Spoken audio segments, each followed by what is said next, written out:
that I own and know. I'm letting go. I'm breaking these walls down, breaking these walls down. If you want adventure, then fly to home. But if you wanna travel, then go alone. Yeah, what's the point in us if I never know? Yeah, if you're gonna leave, I'ma let you go.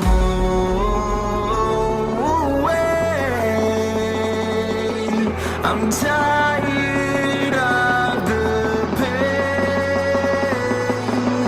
Go away. I'm tired with yesterday. Father.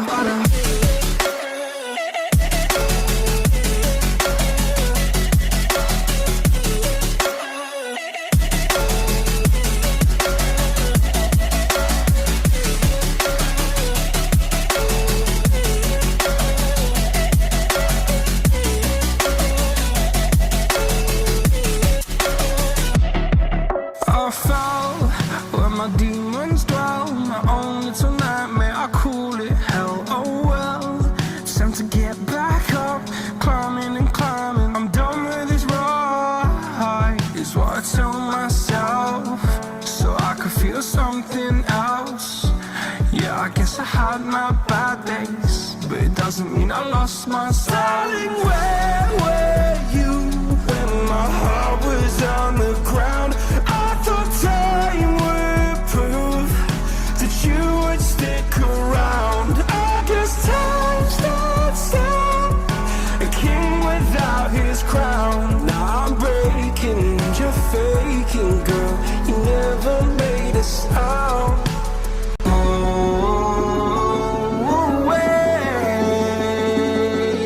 I'm tired of the pain. Go away. I'm tired with yesterday. Father.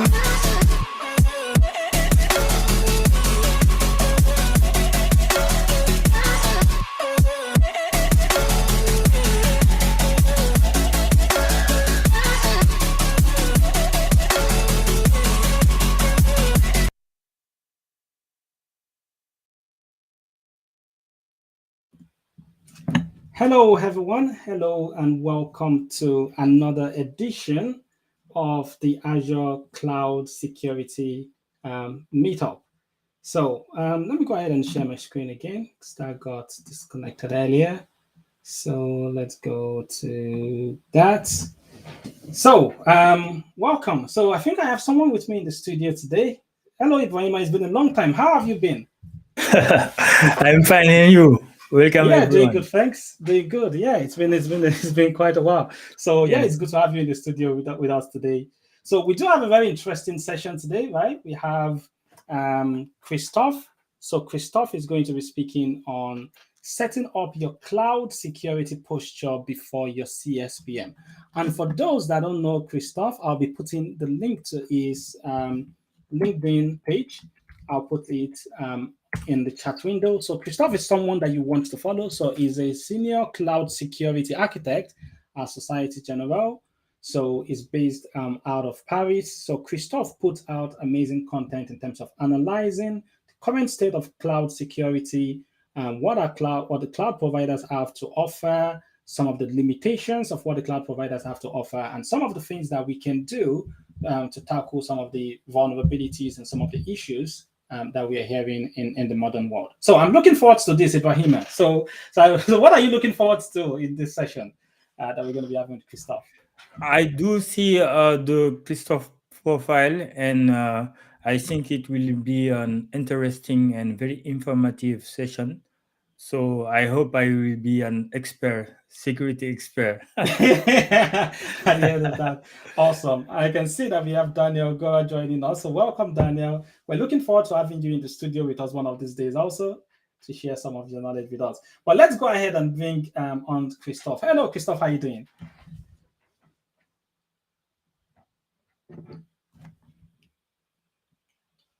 Oh, so I can see Christophe, but we can't hear you yet. I think maybe the mic may be muted.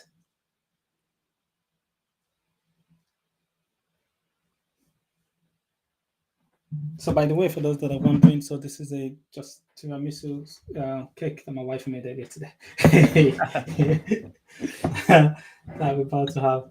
Oh, we can't hear you, Christophe. We can see that your mouth is saying something, and we know that you're sharing some interesting information, but we cannot hear that yet. And now is it better? Yeah, I can hear you now. I can hear you now. Okay, great. So hello everybody. Hello. Thank you so much, David, for inviting me to this meetup. I think actually it's going to be a very interesting session. A lot of nice guys, people around here. Uh, I've not done this meetups for a long time, and I'm really looking forward to that. And I think it's a perfect meetup to discuss the subjects. Keen on working on a daily basis. And I'm very grateful to David for inviting me and let me share. Oh, no problems. We're very glad to have you. We're very, very glad to have you with us. So what I'm going to do, I'm just going to hand over to you. If you want to share your screen, I can help to take that live. I'm going to hand over to you. So, ladies and gentlemen of the audience, if you have any questions, please do put your questions in the chat window as Christophe goes through the topic, and we'll be happy to ask them to Christophe at the end. So we're hoping to have some very interesting conversations today. So please do ask your questions in the chat window. So over to you, Christophe. Yeah, great. Thank you. So I don't have any support on any slide deck to share, but it's going to be an informal conversation, I guess. So let's start straight away if you want. I'll start by introducing myself. You did a great job at that already, David. I will just give some more information. I'm a cloud security architect, and I've been working on native cloud security since 2015 now. I onboarded the public cloud journey at this time, and mostly focused on platform as a service security. If you probably know that 7 years ago, platform as a service security and cloud security was really in its infancy. It was there was not much to see or to use. We had private VPCs. We had some kind of IAM, which allowed us to kind of protect what user could do and couldn't, but it was very, very limited. So I was very fortunate to be here at the right place at the right time when everything was to build.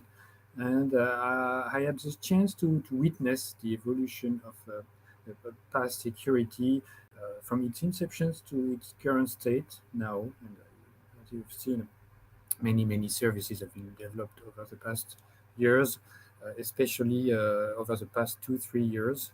And that's what I want to share today. From 2017, I started to write blogs on LinkedIn. As David said, I tried to write a monthly article about past security, especially Azure or AWS.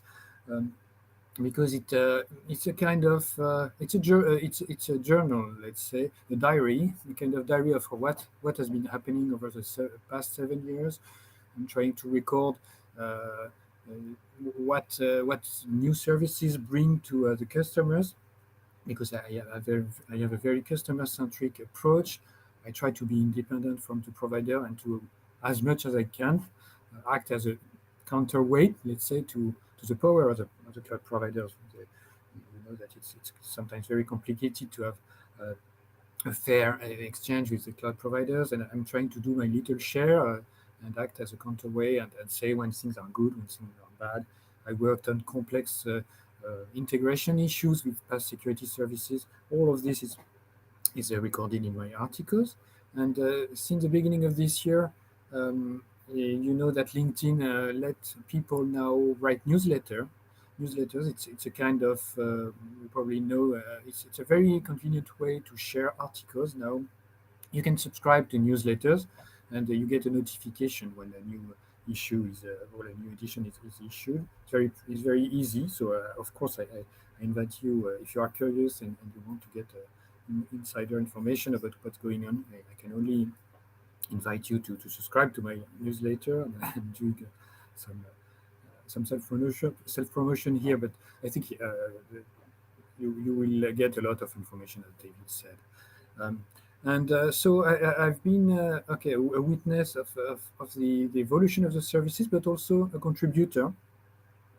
I am actually the author of two services in Azure, which are rather important. I'm the author of Azure Firewall and Azure Policy, which I designed in 2015, which when I onboarded into the public cloud, it appeared to me as obvious that those services were missing. And at that time, Microsoft was seeking itself. It was seeking for cloud strategies in terms of security. You know, there were challengers. AWS was really more advanced than Microsoft. They were more PaaS, and Microsoft was just going out of IaaS and was evolving toward PaaS, but they were lagging behind. So it was a good opportunity for them to think of what they would do in terms of security, how they would embrace security. And you know that Microsoft, unlike maybe other mainstream cloud provider, are what they have good and bad, of course, sides. But one of the good side is that they are always listening to their customer. It's kind of their DNA. They like to the big accounts. They like to listen uh, to their customers and to take things into account. So it was a good time, 2015. We had this gap to fill, and they were happy to find a way to differentiate maybe from AWS also and to take a different direction. And so we worked jointly. Well, they developed the service because the credit goes to the people who made the services. The complexity is not really in the idea; it's more in the development and making some things which is scalable and of course with very good performance and SLAs. So all the credit goes to Microsoft for that. Um, so yeah, this is globally. You will see in my articles I speak a lot about firewalls and policies, and I try to give a different perspective on how to use them and to get the most out of them, because I think that sometimes the security services are underestimated, and we can do a lot of stuff. We will get back to this very soon. Um, so let me check if we have some question at that point. It doesn't look like that nice. Hello to everybody who joined during the very long introduction. It's not just an introduction, actually. It's part of the journey that I want to discuss with you today, um, because as I told you, I think that I have a saying, a personal saying, which goes like this. It is you cannot predict the future if you don't know the past. Actually, I didn't invent this. I discovered that it was an Indian saying, and I think it's very appropriate for the cloud. And this is how I get most of most of the insight I published on LinkedIn. Actually, it's by looking at how things evolve and how they've been evolving since 7 years. I try to make predictions which are not very good. Often I make wrong predictions. It's not magic, of course, but it helps. And if I can make a good prediction 51% of the time, I will be happy. It's still 1% more than Gartner, I think. I'm kidding, of course. You know that Gartner, Forrester use this technique to get perspective and to make their predictions. They have a lot of people which are looking for all the vibration that you can get on social networks. They send questionnaire to CISOs and to CIOs to get ground information, and they try to make prediction based off all the accumulated information that they've had on a much larger scale that I do for cloud security, of course, because I embrace the whole cloud and all other matters. But I'm trying to do this on at my scale, I would say, and on the very narrow topic of native cloud security. I'm talking about native cloud and not cloud native. It might seem like I'm picky, but for me, it's very different, cloud native and native cloud. Usually, I use the hashtag cloud native because native cloud doesn't exist. It's more convenient to use it, but I think we can delineate really two approaches. For me, native cloud is really using the the control frameworks and the capabilities of the cloud providers in a native way. like, for example, Azure Firewall, of course, and policy, or the storage firewall, or maybe encryption at rest, in databases, transparent data encryption. All this is something that you get for free, nearly, and versus cloud native, which for me is you try to build your own controls, which are on top of tools which are which are ideally designed for the cloud. For example, if you have a continuous delivery platform based on step functions and elastic ECR, elastic cache registry. I hope I don't have people who hate AWS here. It's just an example. So if you're using services, cloud services to make security services, or if you use vendor products like CSPM or CASB, for me it's cloud native. It's really different, and the easiest way to tell them apart for me is looking at the accountability of running the control and the whole life cycle. When you go native cloud, the provider is responsible for most of the complexity and most of the stuff, from the design, the build, the maintenance, to the actual instantiation of the service, the meeting the SLAs, stuff like that. And you have only to set up parameters. For example, a firewall, you will set up the rules. You just have to handle the rules. If the service breaks, then these are breaking changes because a feature was added or whatever. It's up to the cloud provider to fix it for you. In cloud native security, you are more in charge of coding and maintaining your control framework. And of course, you can mix both. You can have native cloud and cloud native. But the opposite is not always true. Many people go cloud native. Historically, I like to speak about history. You have understood now, I guess.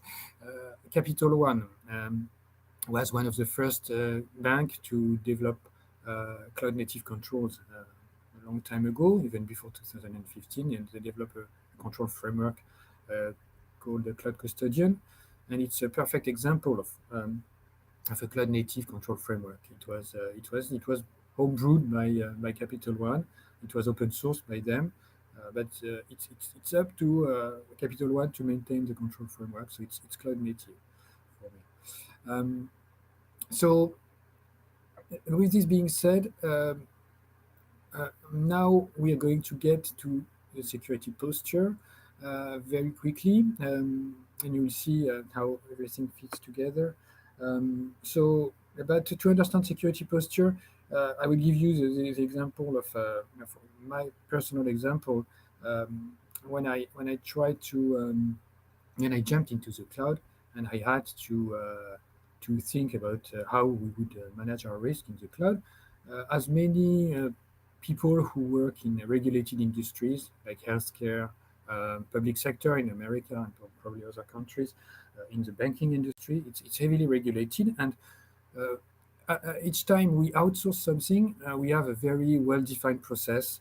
The regulator asks us to conduct a process which is very stringent, let's say, for the outsourcer.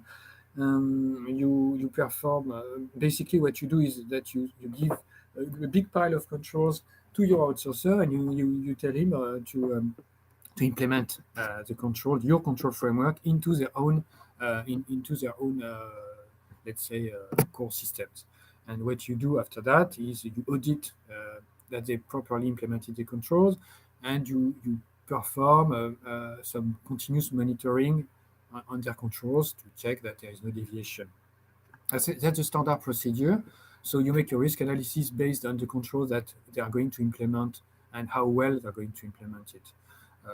That's the usual approach. In the cloud, of course, it's not at all this way. You're all aware of the cloud shared responsibility model. And the first time I met the sales, public cloud sales, the meeting went very, very bad. It was really not very good, I would say, because I was, of course, in my mindset of heavily influenced by the regulation. So I was going to ask Amazon and Azure to deploy my controls. And of course, they laughed at me because they said that of course they were very secure. They did their share of security, and it was up to me to develop my controls. It's very different from what we've always been doing in terms of outsourcing. And I was really, I was, I would say, humiliated because I didn't expect this, and because I was a bit silly, of course.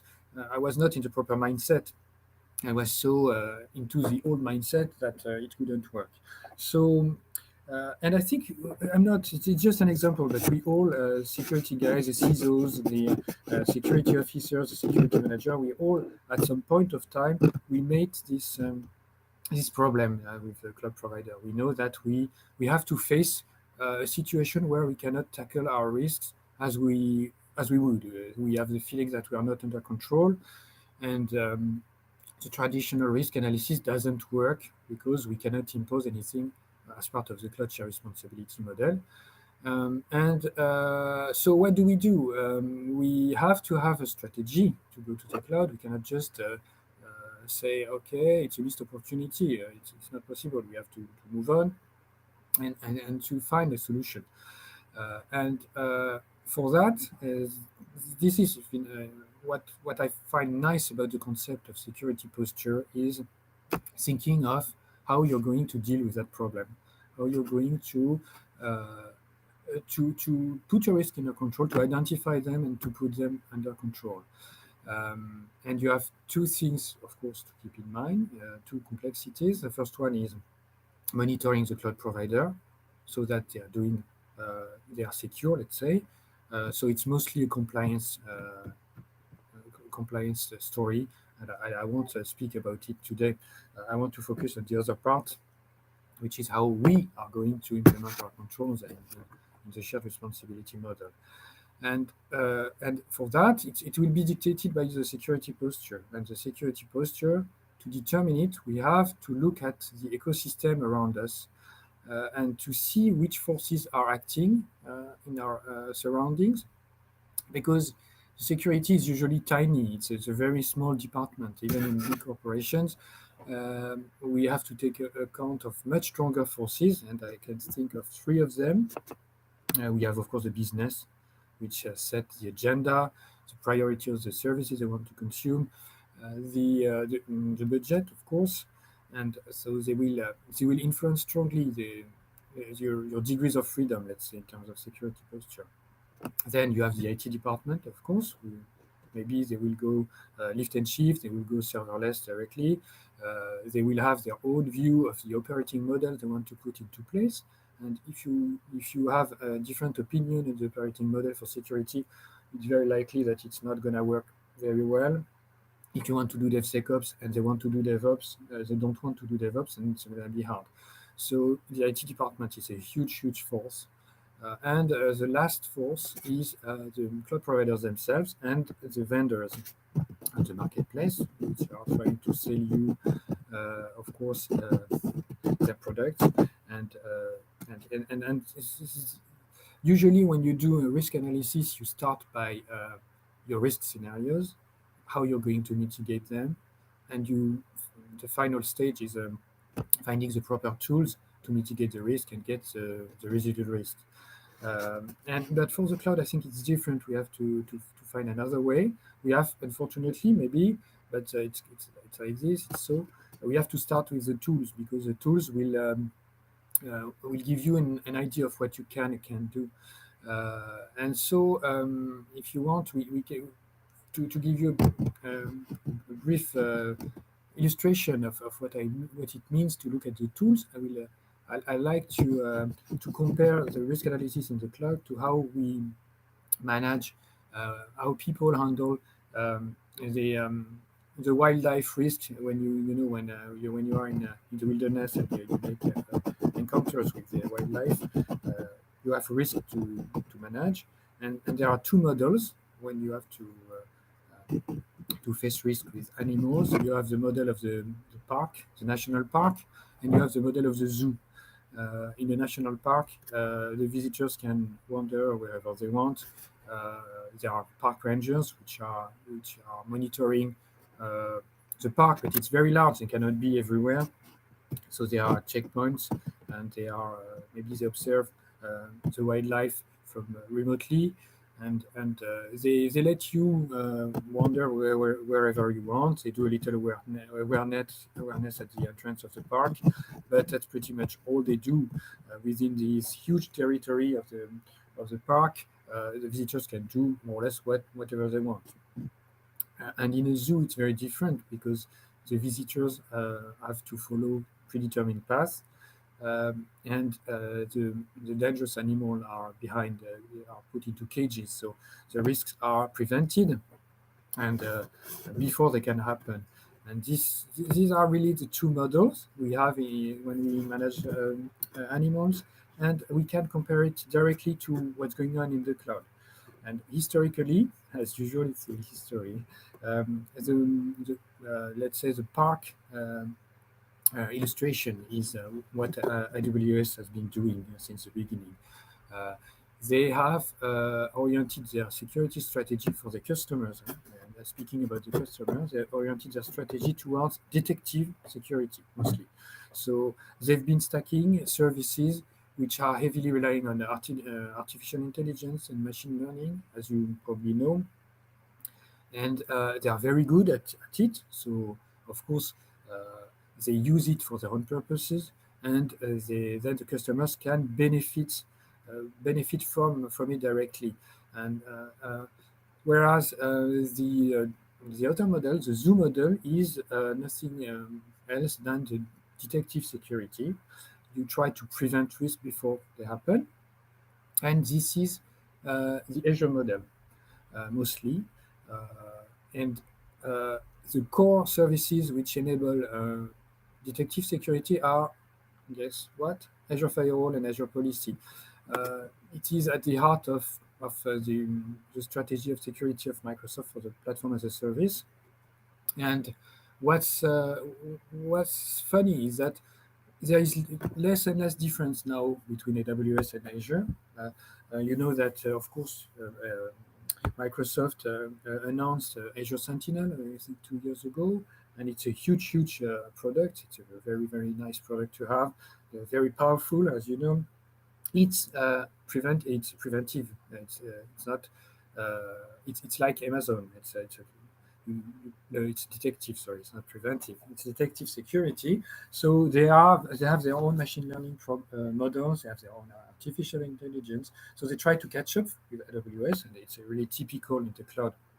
When a cloud provider announces a service, a few years later, the other one will do the same.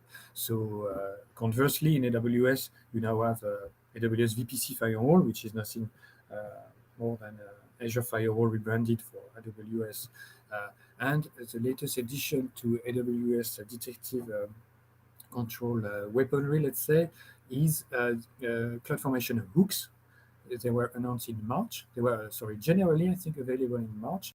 So it allows, exactly as Azure Policy does, it lets AWS customers put controls into the admission chain of the backend of the provider, here, namely CloudFormation. You can set your own blocking controls into CloudFormation, and that's very, very, very interesting. It's very similar to Azure Policy, and it's very. They've already developed a lot of hooks, and I think it's you see that the difference between both is getting thinner. Well, the major drawback with CloudFormation hooks is that CloudFormation is bypassable. You can use AWS console, you can use AWS APIs to directly connect to the backend of AWS. And if you don't want to use CloudFormation stacks, or if you want to bypass the stacks, it's easy to do so. It's a big difference with Azure, because in Azure, Azure Policy works no matter the channel. It will be here. It will act on any action you do, no matter it's Azure Portal, it's Biceps, it's Terraform, it's APIs, you name it. It's IRM templates. All that you do, everything that you want to change, which has any impact, which is going to mute your environment, is inspected by Azure policy and will be blocked if you have decided to block it. Azure policy is far from perfect, of course. We have the number of actions that you can do is growing, but it's not huge, and you cannot base your whole security on Azure policy. You have to complement it with runbooks or functions, and you have to use your own custom code to do that.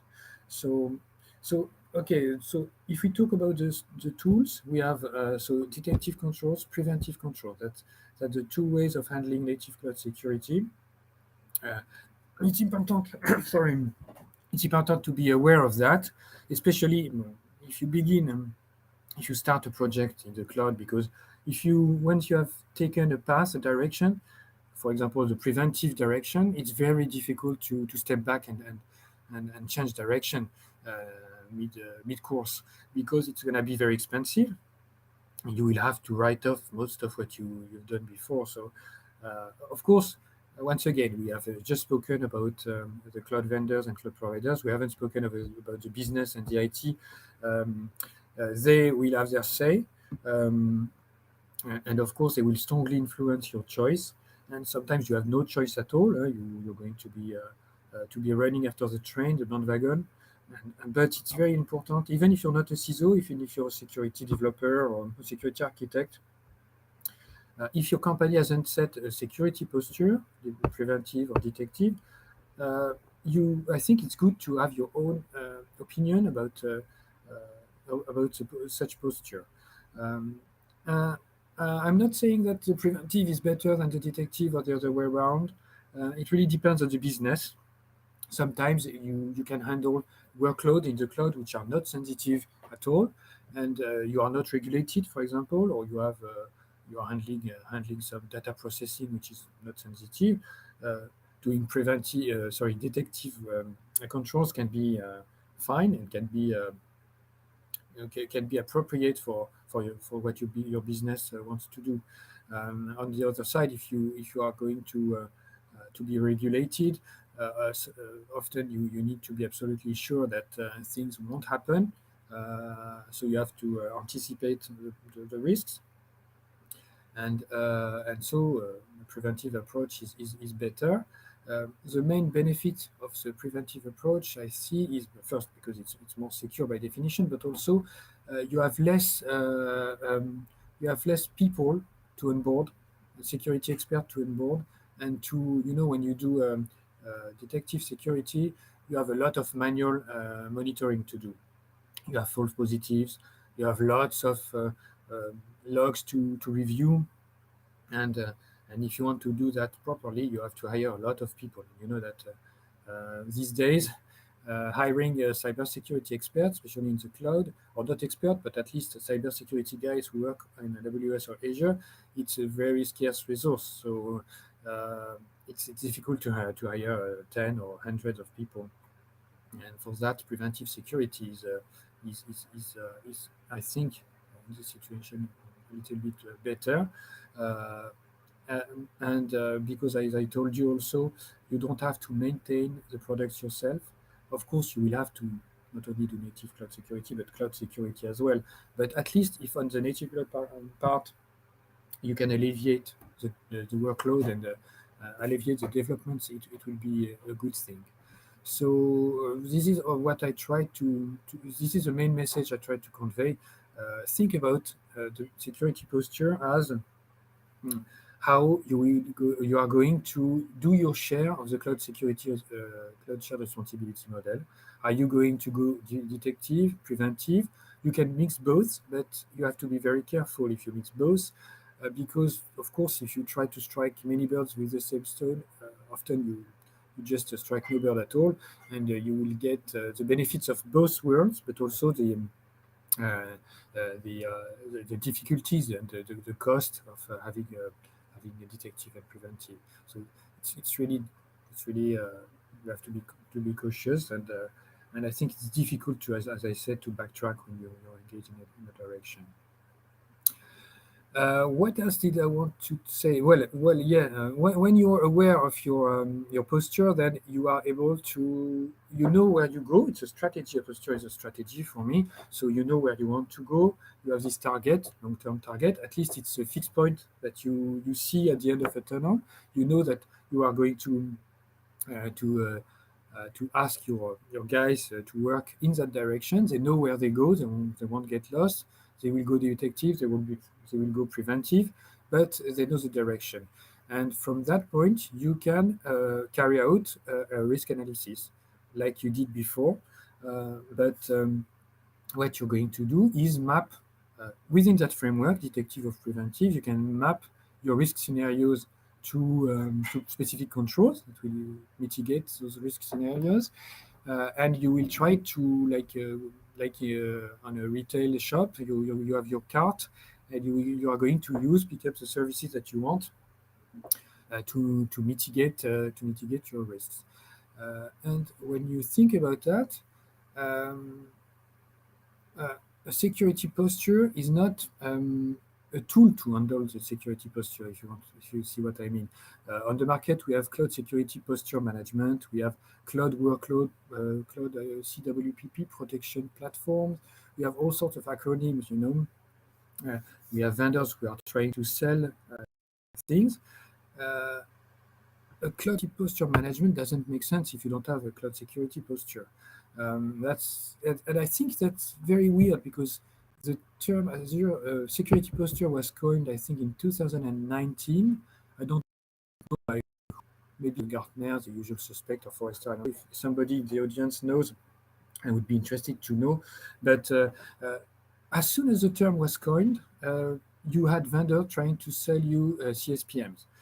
And so I'm very frustrated because we as security guys didn't have time to appropriate this concept, and immediately it was turned into a tool, and it doesn't make sense for me. It's just the other way around. We have to step back 2 minutes, think about our posture, and then see once we have mapped our risk to our controls, see if the posture is consistent and if we need more tools. And I know it's difficult for small companies to do a risk analysis. It's more suited for big corporations, of course. And I think big corporations should really make the effort of doing this, thinking of security posture, because in the end, I'm asking a question to you. Is it necessary to have a CSPM? It's an open question. Is it necessary to have a CASB, Cloud Access Security Broker? If you have mapped your controls and your risk to native cloud security services, do you still need to have those tools? From a purely IT security perspective, I'm not so sure. I would say that the pressure can come from compliance. You know that compliance loves to have dashboards, and the CSPM can be very helpful for that because they will say, okay, you have a gap with the CIS benchmark, for example, or the Cloud Security Alliance control matrix, for example. But what does it mean to have a gap in your context? Maybe it makes sense. It's normal to have a gap because you have such a posture that the risk is prevented by another means. You see what I mean? So if I feel more and more convinced that if somebody asks for a CSPM, and if it's not security, the department who asks for it will have to pay for it and manage a project themselves. It is not up to security to pay for a CSPM, in my opinion. Think about it, because you're going to save a lot of money. Of course, it's not always rosy, like I just depicted. We know that in real life, we sometimes have no choice. We are being imposed solution because of different pressures, the different external forces. But if you think about it, if you go native, it's not really a high priority to invest in tools. And you know that AWS and Azure are going to invest billions of dollars into the cloud security. They made an announcement this year or last year Amazon and Azure are going to invest 2 billion or maybe more in security. Who can catch up with them? Who can do that? So native cloud is the future, I think. We have to invest in something that is going to be a return on investment. And who is better suited than the cloud provider to deliver cloud security services? Who is better expert at that? Who is going to be as close as possible to the hit points? Who is going to build a pay-per-use model that is with no margin or very little margin, because security is such a huge risk for the cloud provider that it is not in their interest to make big margins of security. They have to make it as affordable as possible. I know that Microsoft sometimes has a very weird licensing models, let's say, but they do have free security services, and I think they're going to have more and more free security services. They just can't afford to have their customer pawn because it's too expensive. So you have, for example, Defender antivirus, which is free. You have Azure Policy, which is free. It's completely free. And Azure Firewall is pay-per-use. There is a premium version. But at least you pay for what you use, and it's quite transparent. It's not. It's reasonable, I would say.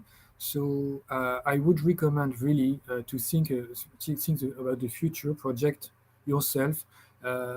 I'm not too much a guy who is going to buy things on the marketplace, honestly. Of course, there are niche players. There are important players. For small corporations, it's very important to have those players. And the vendors are very useful for small corporations. But I'm not so sure that for big corporations, we can't just. I think we can afford to rely on native cloud as much as possible. It will pay off on the medium to long term. Well, that's I talked a lot, and I'm reaching the end of what I wanted to tell you. I have completely forgotten to read the comments. I hope. Yeah, there are some questions on the chat window. So that was really, really, really good. Thanks very much for that. So some questions came in, but I didn't want to interrupt you, so I wanted you to go on. So I'll read the first question from Dan. I also put it on the screen. So Dan asked the question, he said, Christophe, what do you see as the biggest strengths in terms of PaaS and SaaS security in the next few years? Oh, that's an interesting question. Of course, very, very challenging. I have to say that for me, there is a great divide between SaaS and PaaS, of course, and SaaS is a real problem. It's a real issue today. We have not been, when I say we, it's the security community at large. We haven't been able to manage SaaS properly. We have this, we all talk about the supply chain. The issues of supply chains are really becoming a problem today, and the SaaS is not enough investigated and seriously by the customers, and maybe by the cloud providers. So SaaS is a big issue because it's a black box. Often we don't know what happens in there. Often we make things very much more secure in the PaaS ourselves than in the SaaS. In the SaaS, it's very difficult to have control. The contracts are different. Keep in mind that when the face provider in the SaaS is not a cloud provider. It's a vendor. So it's more like a traditional outsourcing, the way you handle the security in the SaaS, and that's a problem because it's very difficult to be consistent generally between what you do in the PaaS and what vendor try to sell you in the SaaS. And so a big challenge will be to strengthen the PaaS as a SaaS security. There are a lot of initiatives currently running on the SaaS. I'm not a SaaS expert, far from it. I'm heavily focused on PaaS, but I know that there are concepts like software bill of materials, SBOM, which are emerging concepts, which are trying to identify risk in the usage of open source or not in SaaS systems, to make sure that SaaS vendors are using software which is sanitized. But it's just the beginning. we need a legal framework probably to handle SaaS properly, and it's really very painful because it's very difficult to know by which axis you are going to tackle the problem. We have a problem in the SaaS. It's been underestimated, and it's going to grow. And I think there are here. I think it's very different than from PaaS. I think that vendors, security vendors, will have a big role to play. Probably, I think. But let's see how it's gonna go. You know that more and more companies are being breached in the SaaS, especially, and so the vendors will have to probably will come up with solutions, and I have great hopes in that direction. But it's very hard to tell now. Okay. For PaaS, for the next few years, I think that we have reached, let's say, well, we were the offer was increasing over the past years. I think that it has reached maturity, PaaS, I would say, uh, in terms of offer. Now the services themselves need to add more feature. Like I said in Azure Policy, we are still missing, let's say, actions and effect. And we so okay, it needs to be enriched. But in terms of services, I think that I don't see a big revolution, except maybe in the data. You know that we all talk about the data mesh without really knowing what we say, and the data mesh is a big mess at the moment, and we don't know how to secure it. I think that the PaaS is a huge enabler for the data mesh to make it properly secure, built-in, natively secure, and also multi-cloud. Multi-cloud. Currently, I'm not a strong supporter of multi-cloud at the moment. I think it's mostly I'm cautious because you might have a strong use case, but for me it's mostly a waste of time at the moment and a waste of money. But I'm convinced that in 2-3 years, maybe 5 years, it's going to be very useful. And for that, we need to have a path which is going to be revamped at the data layer precisely. We need to have to find.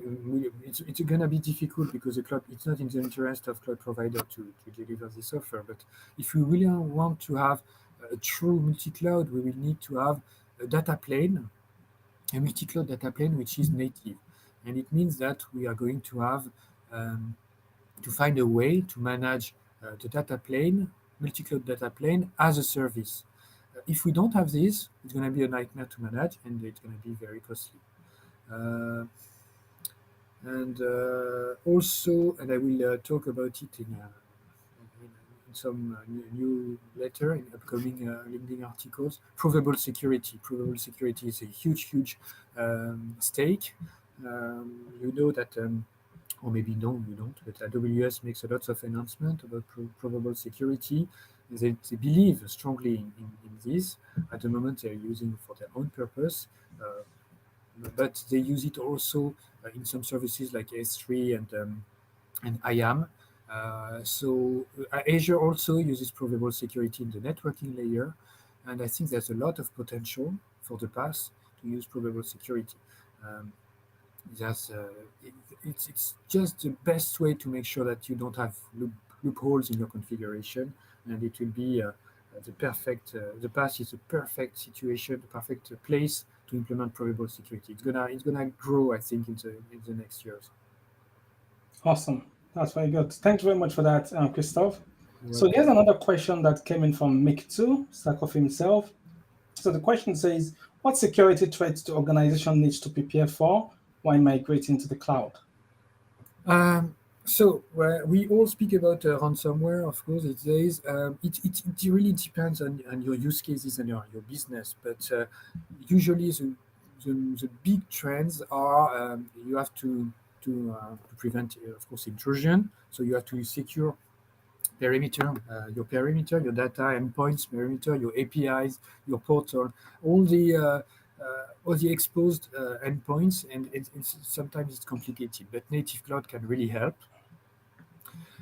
You have to handle data leakage, but it's more for the regulated industries.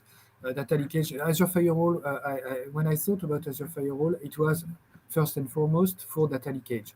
In the first place, it is a way to, in the beginning, Azure Firewall was designed for egress connections, and it was meant to TLS inspect the connectivity, the outbound connectivity. So data leakage is a huge risk because the cloud security, the shared responsibility model leaves you pretty much naked with this risk. You have to handle it yourself.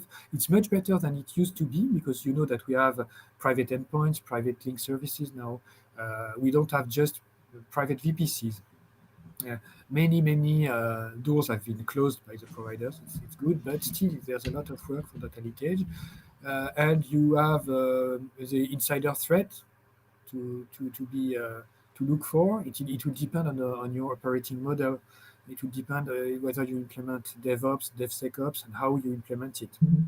There are several ways to implement it, and you have probably to delegate part of your security to some feature teams which are not security experts. So it's a challenge. It's also a challenge when you go public cloud. Nice. Thanks very much for that. So the next question comes from Ibrahima, and the question is, so this came up on my LinkedIn feed the other time. I put up a post, and I think you commented on that post also. Yeah, exactly. Yeah, I remember that post. Yeah. Related to this, there was a bit of like some people thought I was talking about selling products. So we said, what do you think about the fact that some basic security features are only available on the premium SKUs? I think that it's going to change, and it has. It doesn't make sense currently, as I told you. We have to put pressure on the providers. It's not easy, but the more posts we publish on LinkedIn and the social networks, the more things when we talk to the PG, to your technical account managers, it's not sustainable. Sooner or later, I hope that Microsoft is going to, especially Microsoft, but AWS also sometimes are going to change this. It's not possible to pay a dear sum for basic security. I completely agree. It's as I told you before, the main the main challenge for the cloud provider is security, and if they want to grow with two figures, they will have to make many security features for free for all, and especially for the small corporations, because they don't have any budget, and so they can't afford premium SKUs. Nice. And Maybe then I'm too optimistic, but yeah, so I count on everybody to put pressure on Microsoft to tell them that the licensing in AAD is also very weird. If you want to use conditional access or PIM, you have to buy a special license, but it's for historical reason. Once again, history. You know that AAD and Azure are two separate worlds in Microsoft. Yeah, and maybe I should ask a follow-up question on that. So here's my own follow-up question to that. Do you think, from what you see, from what the cloud providers are doing, do you think a lot of them see security more as a business than a capability that it provides to the customers that are consuming other services? What do you think from what you can see in their approaches? What do you think? That's very interesting, David, because I think that it is changing. It's more and more a business. Even Azure Sentinel I see it as a business, honestly, and even AWS are selling more and more products, and they are trying to replace the traditional marketplace vendors, but still. It's more business. They try to sell the products because there is a strong competition. You have all the CSPM and stuff like that. But many vendors orbit around security in the cloud, and they have seen that it's a business. But still, as I told you, I'm convinced that given the huge number of billions that are pouring into the cloud security, they will still have to make it a standard, something that is a universal good, I would say. Mm-hmm. They will work. They will have both, and they will play with both. Traditionally, it was not the case, but they will have they will have premium features. They will still have premium features, but those features will be, I hope, reasonable features, not like today. Awesome. Yeah. And then I think the final question that we have here, which is actually brings us to a good time, which is from Ibrahima. So Ibrahima asks, what do you think about the latest breaches on cloud provider from a past user perspective? So there's been a few lately, Very right? good, Ibrahim. Yeah, it's a very good question. Very good question since the beginning, actually. So yes, you've seen that I'm strongly involved into this mess. There is a sprouting of vulnerability. There's been a lot of new ones and critical ones over the past 6 months in both AWS and Azure, and I'm very, very concerned about it because AWS and Azure obviously downplay the risks, and they don't want to communicate at all about it. If you see in the press, we have very little information. The risks are often critical, and they are downplayed. So I don't like it, of course, like many security professionals, but I would like to see more people raise their voice about it because we need, once again, to put pressure on the cloud provider. And I'm going to keep up fighting on that issue, on this.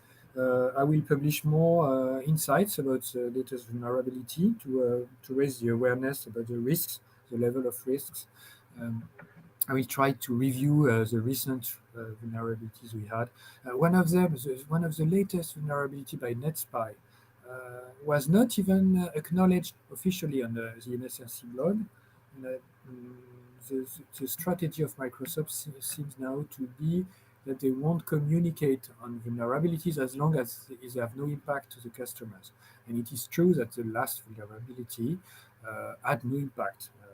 But still, we need to be able to handle, to know the risks, to label them, to evaluate them, assess them, and to get more information on how the providers plan to fix it, how they're going to see side effects and see how it could happen in other services, stuff like this. We lack transparency from all the cloud providers. It's not only, of course, Azure.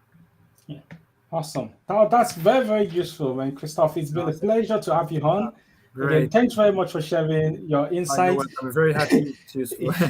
Yeah, and also let me just go ahead and just put your LinkedIn in the chat window again. So for those that do not know, so follow. Make sure you follow Christophe's LinkedIn. He publishes some great newsletters. So make sure that you subscribe to those so you can get those newsletters that Christophe talked about. So also just to mention to everyone, sorry, Christophe, you were going to say something. Sorry. No, I was just saying thank you very much, David, for inviting me and to have the opportunity to share this information. No problem. It's a pleasure. And we do have another session next week. So we have a session with Carl Forsyne. So Carl and myself co-authored the book on pen testing Azure for ethical hackers. So Carl has some new content on exploiting Azure automation accounts. So that will be next week, 6 p.m. GMT, next week, 5th April. So make sure that you keyed into the community meetup group. You find the link in the description below to join the community so you can get notified. So again, it's been amazing. Christophe, thanks very much. It's been a really, really great session. It was an amazing session. And lots of great comments also coming in. Yeah, very nice, very insightful comments. And I really appreciated the event. Thanks for inviting me. Oh, no problem. So thanks very much again, everyone. So we'll see you next week. Have a lovely rest of the day, evening, afternoon. See you later. Bye for now. Goodbye.